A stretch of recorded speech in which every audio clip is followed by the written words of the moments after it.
বন্ধুরা আমরা মায়াপুর ঘুরলাম, ওটা আপনারা আগের ব্লগে দেখতে পাবেন। এটা হচ্ছে নবদ্বীপ গাছের তলায় নিমাই জন্মগ্রহণ করেছিলেন বলেই নাম হয়েছে নিমাই। পুরাতন মন্দিরে নাকি সোনার গৌরাঙ্গ আছে। বাংলায় হিন্দু ধর্ম যখন সংকট অবস্থায়, তখন নতুন যুগের সৃষ্টি করতে আর ধর্মকে নতুন এক মাত্রা দিতে নবদ্বীপে জন্ম নিল যুগা অবতার সেই শ্রী চৈতন্য মহাপ্রভু। আজ আমার চোখ দিয়ে তোমাদের ভার্চুয়ালি ভ্রমণ করাবো মহাপ্রভুর স্মৃতি বিজারিত লীলাক্ষেত্র জন্মস্থান নবদ্বীপ। অনেকে তো মায়াপুর আসেন, মায়াপুর ইস্কন মন্দির ঘোরেন, কিন্তু নবদ্বীপ আর ঘোরেন না। তাই আমি আজ আপনাদের নিয়ে যাব নবদ্বীপ, যেখানে শ্রী চৈতন্যদেবের জন্মস্থান। মায়াপুর ইস্কন মন্দিরের ঠিক বাইরের থেকে টোটোয় করে মাত্র 5 মিনিটের মধ্যেই পৌঁছে গেলাম মায়াপুর লঞ্চ ঘাটে। আর যেখান থেকে আপনি পেয়ে যাবেন মাত্র 5 টাকা কিংবা 10 টাকার বিনিময়ে নবদ্বীপ যাওয়ার জন্য লঞ্চ বা ফেরি।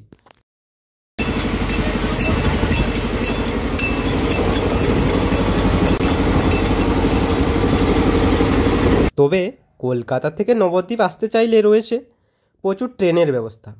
মাত্র ঘন্টা 2-এর মধ্যে আপনি পৌঁছে যেতে পারেন কলকাতা থেকে নবদ্বীপ ধাম স্টেশনে। সকালের ব্রেকফাস্টটা সেরে নিন এই নবদ্বীপ ঘাটেই। এছাড়া পুরো নবদ্বীপ ঘুরে দেখবার জন্য এখানে পেয়ে যাবেন প্রচুর টোটো কিংবা রিক্সা। মোটামুটি নবদ্বীপের 8-9টা দর্শনীয় স্থান ঘুরতে আমাদের টোটো খরচ পড়েছিল 350 টাকা। আপনারা চাইলে একটু দরদামও করে নিতে পারেন। আর ঘুরতে সময় লাগতে পারে ওই 2.5 থেকে 3 ঘন্টার মতো। চলো ঘুরে দেখা যাক শ্রীধাম নবদ্বীপ। চলো ভাই। তো গুড আফটারনুন বন্ধুরা, আমরা মায়াপুর ঘুরলাম, ওটা আপনারা আগের ব্লগে দেখতে পাবেন। এটা হচ্ছে নবদ্বীপ ঘোরার সেকেন্ড পার্ট। তো আমরা নবদ্বীপ ঘুরবো আজকে এবং এই দাদুর সাথে যাচ্ছি, সাইট সিনস করবো। তোমরা চাইলে দাদুর ফোন নাম্বারটা নিয়ে নেবো, স্ক্রিনের উপর দিয়ে দেবো। তোমরা চাইলে দাদুকে বুক করে ঘুরতে পারো, একটু দামাদর করে নিতে পারো তোমরা তোমাদের ইচ্ছে মতো। যে পিছনে আমার পুরো টিম রয়েছে, সবাই মিলে এখন ঘুরবো নবদ্বীপের সমস্ত মন্দির এবং ওই 60 ফুট না 70 ফুট 60 ফুটের ওই গৌরাঙ্গ মহাপ্রভু। আমাদের ফার্স্ট ডেস্টিনেশন এসে পৌঁছালাম শ্রী রাধারানীর মন্দির। এইখানে প্রসাদও দেয়, কিন্তু টাইম ওভার হয়ে গেছে। দেখছি যদি প্রসাদ দেয় এইখানে তাহলে।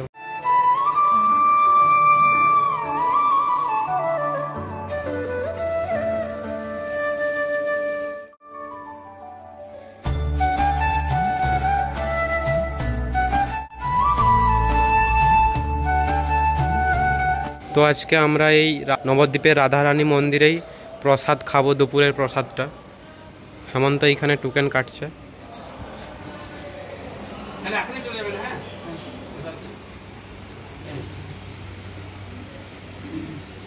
আর নবদ্বীপের এই রাধারানী মন্দিরের ভেতরেই তোমরা এইরকম বিভিন্ন জিনিসের স্টল পেয়ে যাবে, তোমরা চাইলে এইখান থেকে কিনে নিতে পারো।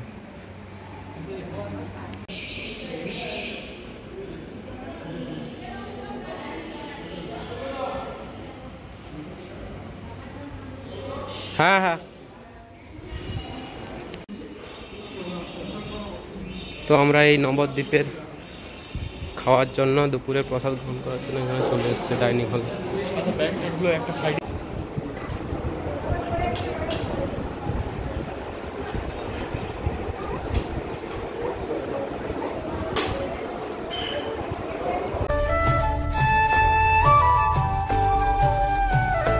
আমাদের রাধারানী মন্দিরে দুপুরের খাওয়া দাওয়া কমপ্লিট। আমাদের দুপুরের খাওয়া দাওয়ার জন্য কুপন নিয়েছিল 80 টাকা করে, পার পার্সন 80 টাকা করে নিয়েছিল। তো খাওয়া দাওয়া বেশ সুস্বাদুই ছিল। মোটামুটি ওই 4 ধরনের সবজি দিয়েছিল, পায়েস, চাটনি, ডাল আর কি ওই ভাজা এইগুলোই।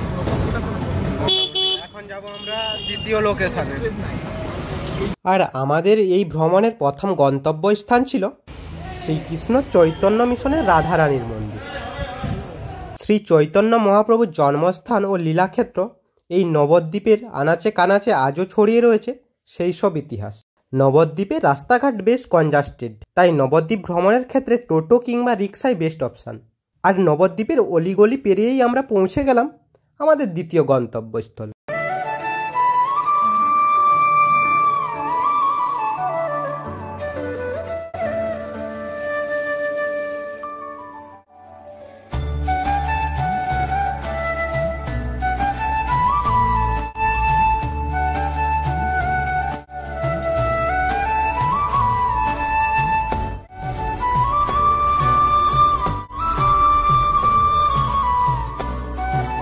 আমরা এখন ঠিক দাঁড়িয়ে রয়েছি, এই হলো সেই প্রাচীন মায়াপুর। আর আমার ঠিক পিছনের এই সেই নিম গাছ, এই সেই মন্দির। এখানে জন্ম হয়েছিল মহাপ্রভুর। নিম গাছের নিচে জন্ম হওয়ায় মহাপ্রভুর আরেক নাম নিমাই। আর এই মন্দিরের ভিতরে দেখতে পাবেন সচী মায়ের কোলে লালিত হচ্ছে সেই ছোট্ট নিমাই। এই হলো সেই নাট মন্দির। এই মন্দিরে এখনো বিরাজমান শ্রীকৃষ্ণ এবং রাধা। আচ্ছা, এটা মানে আগেরটা কেটে দেওয়া হয়েছে। আচ্ছা,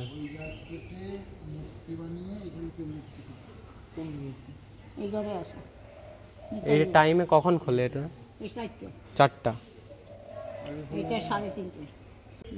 মানে যারা মানত করে ওইখানে বেঁধে করে যায় আর কি। মনস্কামনা যেটা আছে করে বাঁধা গেল, ফল পাইলে তুমি আবার খুলে দিও। কোনটা খুলবো? যেটা খুশি একটা খুলবো। মানে আমি ফল পেয়ে গেলে আমি খুলবো। হ্যাঁ, এসে করে আবার খুলে দিতে হবে। পুজো দিতে হবে। এটা তাহলে পরবর্তীতে লাগানো। এতগুলা মানত করেছে, কেউ খুলেনি মানে পূরণ হয়নি। তো এইখানে এই ঠাকুমার কাছ থেকে একটা কথা জানতে পারলাম যে গৌরাঙ্গ মহাপ্রভু এই নিম গাছের তলায় জন্মগ্রহণ করেছিলেন বলেই তার নাম হয়েছে নিমাই। কিন্তু ব্যাপার হচ্ছে এই যে নিম গাছ আছে, এটা হচ্ছে পরে লাগানো হয়েছে। মানে আগের যে নিম গাছটা ছিল ওটা কেটে করে এখানে মূর্তি বানানো হয়েছে, দিয়ে এটা পরে লাগানো হয়েছে এই নিম গাছটা।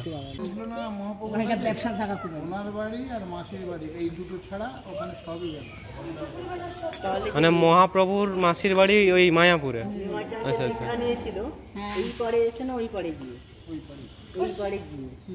যে একটা বিবাদ রয়েছে নবদ্বীপ ও মায়াপুরকে ঘিরে, অনেকে বলেন নবদ্বীপে মহাপ্রভুর জন্ম, আবার অনেকে বলেন মায়াপুরে মহাপ্রভুর জন্ম। কিন্তু ইতিহাস পুরাণ মতে এই সেই স্থান, এই সেই জায়গা যেখানে কিন্তু শ্রী চৈতন্য মহাপ্রভু জন্মগ্রহণ করেন। নিমাইয়ের জন্মস্থান দেখে এরপর আমরা চললাম গৌর গোপীনাথ জিউ মন্দিরের উদ্দেশ্যে, যেখানে গেলে দেখতে পাবো 60 ফুট উঁচু গৌরাঙ্গ মূর্তি। 10 টাকা দিয়ে টিকিট কেটেই ঢুকে গেলাম 60 ফুট উঁচু গৌরাঙ্গ দেখবো বলে।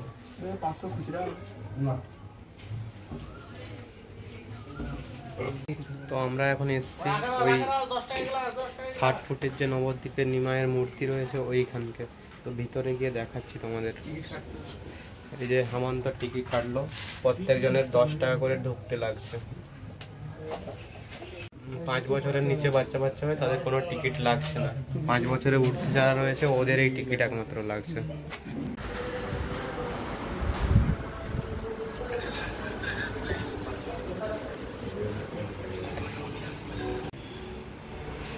তো আমাদেরকে এই গুহার মধ্য দিয়ে ঢুকতে হবে প্রথমে। মানে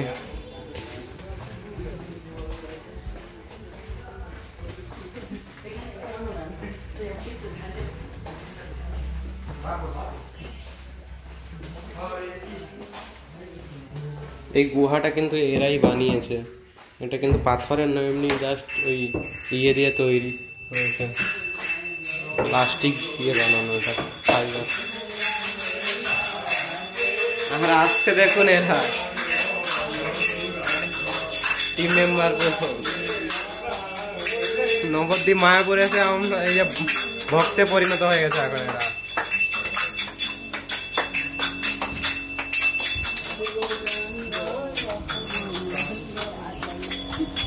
নিমাইয়ের পুরো কাজ চলছে, উপরে ওই কালারিং এর কাজ চলছে, মিস্ত্রি রয়ে গেছে।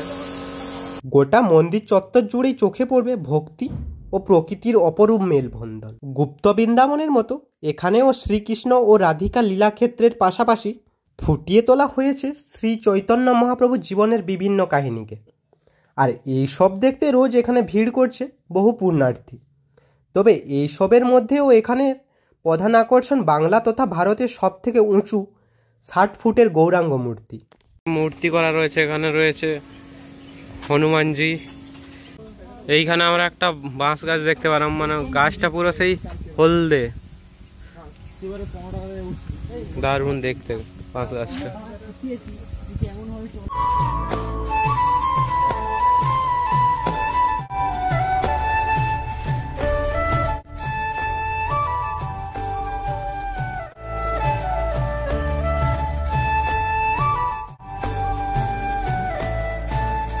আর রয়েছে এখানে একটি মিউজিয়াম, যার মধ্যে শ্রীকৃষ্ণ ও রাধিকার জীবনের বিভিন্ন কাহিনীকে তুলে ধরা হয়েছে।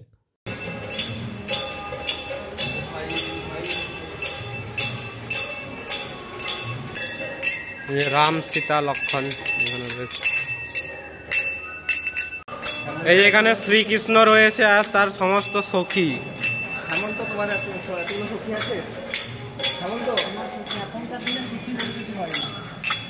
আর এইদিকে এই বেচারাগুলোর একটাও সখী নেই। কোন সখী যদি এই শ্রীকৃষ্ণের মতো জুড়তে চাও এদের সঙ্গে একটু যোগাযোগ করবে। আর এখানে এলেই গোপাল শ্রীকৃষ্ণের উপর মানুষের ভক্তি আপনার মন ছুঁয়ে নেবে। আর এখানে গৌরাঙ্গ মহাপ্রভুর যে মূর্তি রাখা রয়েছে,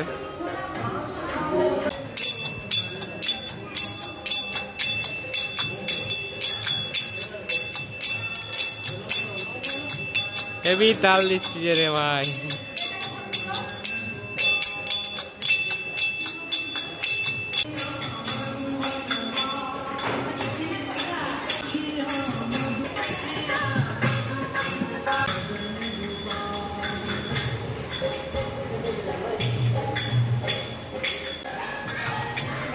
এইখানে ওই দাদার ঠাকুর বানানো চলছে এখানে।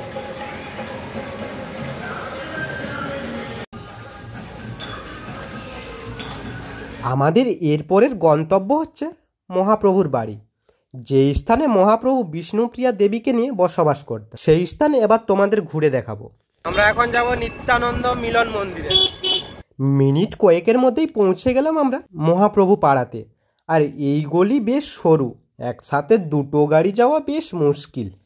তো আমরা পৌঁছে গেছি শ্রী শ্রী নিত্যানন্দ মিলন মন্দিরে। তো এখানে ভিতরে ক্যামেরা অ্যালাউ নয়, গিয়ে দেখছি কিরম কি। সন্ন্যাস গ্রহণ করে গৃহত্যাগের বহু বছর পর একবার শ্রী চৈতন্য মহাপ্রভু আসেন এই নবদ্বীপে। ঠিক এই স্থানে তার সাথে দেখা হয় তার দ্বিতীয় স্ত্রী বিষ্ণুপ্রিয়া দেবীর সাথে। বিষ্ণুপ্রিয়া দেবী মহাপ্রভুর চরণ স্পর্শ করে যখন উঠলেন, তখন মহাপ্রভু সেখানে আর ছিলেন না, জন্য রেখে গিয়েছিলেন তার চরণ যুগল। আর সেই চরণ যুগল আজও এই মন্দিরে একইভাবে সংরক্ষিত রয়েছে। আর যা দেখতে রোজ ভিড় করেন হাজারো হাজারো পুণ্যার্থী। এরপর আমরা পৌঁছে গেলাম সোনার গৌরাঙ্গ দেখতে। মন্দিরটির ভগ্নপ্রায় অবস্থা হলেও নবদ্বীপের ইতিহাসে এই মন্দিরের গুরুত্ব কিন্তু অসীম। টোটাল 9টা জায়গা ঘোরাচ্ছে। এই 9টা জায়গা কমপ্লিট করলেই টোটাল নবদ্বীপ ঘোরা কমপ্লিট। কারণ যে দুটি স্থানে সোনার গৌরাঙ্গ রয়েছে তার মধ্যে একটি এই মন্দির। এলাম আমরা গৌরাঙ্গ মহাপ্রভুর সব থেকে পুরাতন মন্দিরে। চারিদিক ভাঙা ফুটা, ওই একদম পুরাতন মন্দির। এটা পুরাতন মন্দিরে নাকি সোনার গৌরাঙ্গ আছে, মানে চারিদিকটা দেখো একবারে পুরাতন, সেই বহু আগেকার মন্দির, পুরো ভেঙে ভেঙে গেছে চারিদিকে। নবদ্বীপের সব থেকে প্রাচীন মন্দির আদি মন্দির। মহাপ্রভু যখন সন্ন্যাসী গিয়েছিলেন তখন ওনার মা সচী মা কাঁদছিলেন, শ্রী বিষ্ণুপ্রিয়া দেবী কাঁদছিলেন, ভক্তরা কাঁদছিলেন। সন্ন্যাস থেকে 5 বছর পর মহাপ্রভু একবার ধামে ফিরে আসেন। ফিরে আসার পর বিষ্ণুপ্রিয়া দেবীকে তার চরণ পাদুকা দিয়ে দেন। ওইটি আগে যে ধামেশ্বর মন্দির দেখেছেন বা দেখবেন ওখানে আছে। আর ভক্তদের সান্ত্বনা দেওয়ার জন্য মহাপ্রভুর আদেশে এই সোনার গৌরাঙ্গ প্রতিষ্ঠা হল। 450 থেকে 500 বছরের পুরনো মন্দির সোনার গৌরাঙ্গ, নবদ্বীপের সব থেকে প্রাচীন মন্দির, আদি মন্দির। এই মন্দিরের কোনো সম্পত্তি নেই, কোনো রকম কোনো আয় নেই। আপনাদের মতন ভক্তদের দানে সাহায্যে ঠাকুরের সেবাটা চালাতে হয়। যার যেমন ভালো লাগবে, যিনি যেমন পারবেন, কোনো জোর নেই, যার যেমন মনে চাইবে একটু গৌরের সেবায় দান করবেন। শুকনো প্রসাদ আছে, সবাই হাতে হাতে প্রসাদ দেবেন। কারোর কাছে জোর নেই, একটু গৌরের সেবায় দেবেন। এই দানের ওপরে প্রাচীন মন্দিরটা টিকে আছে।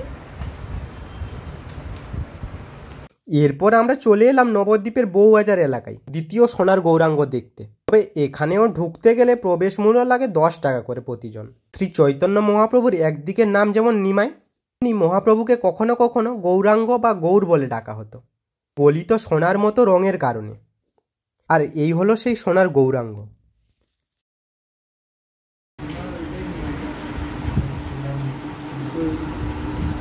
গৌরাঙ্গ দর্শন করে এলাম। এখন আমরা যাব নিমাইয়ের মা আর নিমাইয়ের বউয়ের বাড়ি। এই যে সচি মাতা আর বিষ্ণুপ্রিয়ার বাড়ি যাচ্ছে এখন।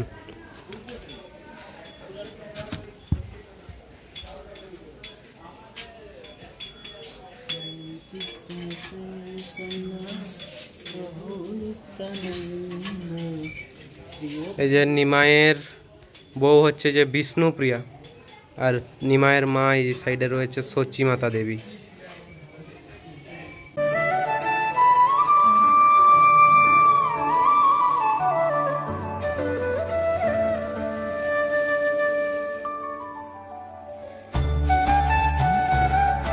আর আমরা ঘুরে দেখে নিলাম সমাজবাড়ি আশ্রমও।